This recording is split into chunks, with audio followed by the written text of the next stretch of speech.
Umelče, prezentuj sa. Na Orave sa už niekoľko rokov snažíme podporovať mladých začínajúcich umelcov. Problémom však býva byrokracia, prípadne nedostatok priestorov.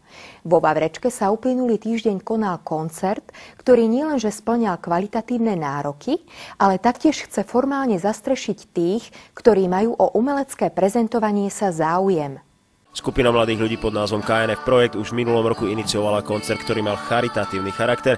Ľudia okolo Mariána Kasana prišli s ďalšou myšlienkou. Tá má taktiež potenciál rozvoja. Umelče, prezentuj sa v sebe zahrňoval 2 vianočné koncerty. Presne 28.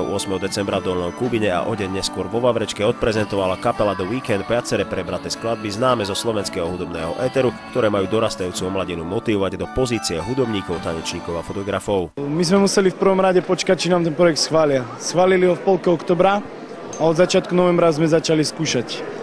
Tá partia, ktorá dneska hrala, sa tak postupom času trošku formovala, čiže nebolo to hneď takéto zoskupenie, ako bolo. Ale som šťastný, že tu boli práve títo ľudia, ktorí tu dneska hrali.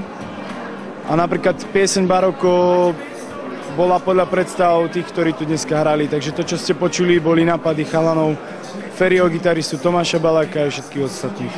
Na koncertoch vystúpili okrem mladých talentovaných hudobníkov aj známe oravské persony, Boris Letrich, frontman skupiny Aja, či folkový spevák Robo Hulej. Prvá časť bola taká na počúvanie, aspoň tak